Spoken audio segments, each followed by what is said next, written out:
Cartoon Motion is in stores right now. He's going to be performing in just a bit, but in the meantime, please welcome Mika. Hello, man. Good to see you. Have a seat. Welcome. Thank you. Welcome. Wow, it's been loud. Now, I got to apologize for the weather. It's not usually this cold here, but it's very warm inside. Welcome. Thank you. Now, nice shoes. Yeah, I like your shoes. Thank you very much. Yeah, they're nice. You've big time outdone me. They're nice and subtle, which is what I like about them. Subtle. Yeah, no, they're very nice, very nice. Well dressed. The red pants, white shirt. Red pants, silver shoes, girl in the pink hair. It's all good. It's all very color coordinated. We planned that actually together.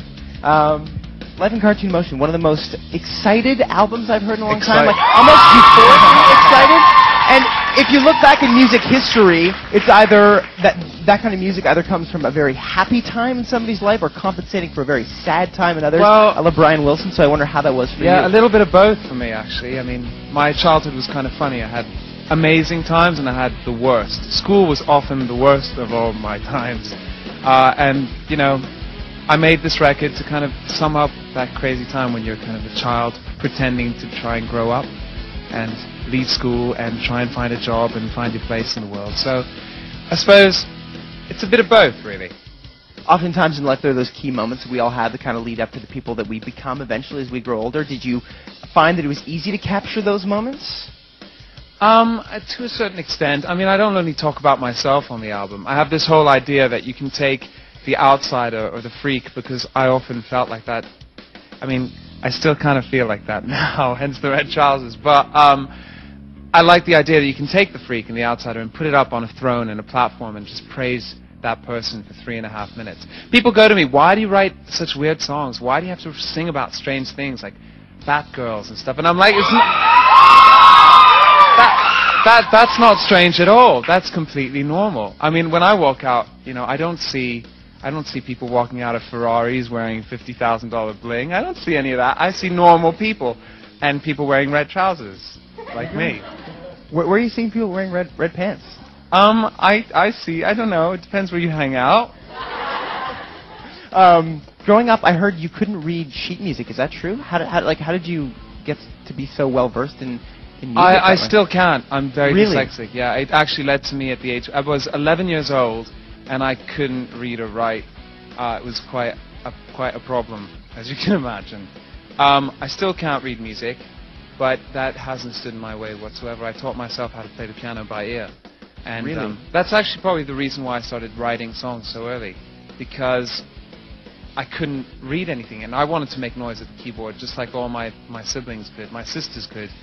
But if I was to do that, I had to make it up myself. So I just did that instead. So there you go. You became creative that way. I've been listening to the album quite a few times, and it talks a little bit about your mother in the album, and I wonder how your relationship with your mother affected the man. Well, it's quite funny, because I talk about my mother and my grandmother on one song, and it's a song called Stuck in the Middle, and it's really happy. It kind of jumps around, but the opening lyrics are, I sit and think about the day that you're going to die. And I don't mean that angry, but I just mean that realistically, because I suppose you come to a point where when you're a child, your parents like have a defined role, and school has a defined role, and suddenly you leave that, and you're 19 years old, and you're going to university, or you've left university and trying to have a job, and you come, you know, your parents don't mean the same thing. They're not telling you what to do the whole time. So it's just kind of like rejuggling things your whole life during that key few years where you're dealing with the idea of growing up.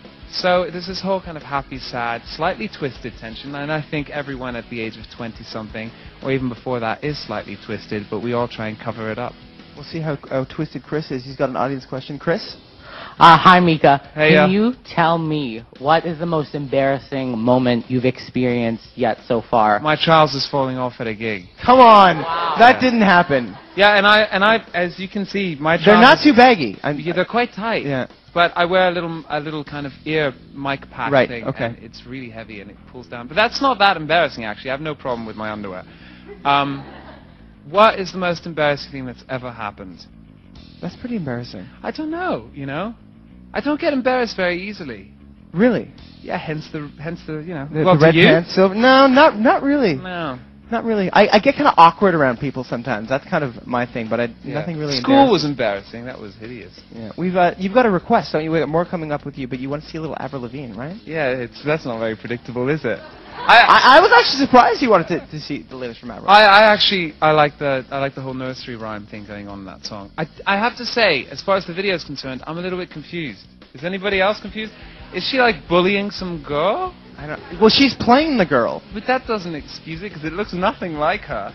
Like I don't. It just kind of seems completely opposite what she was doing before. But I like the tune, and I want to see the video because I still can't figure it out. It's a bit psychotic. It's a bit angry. Now, a lot of us in North America heard about you for the first time through a website called PerezHilton.com. Perez.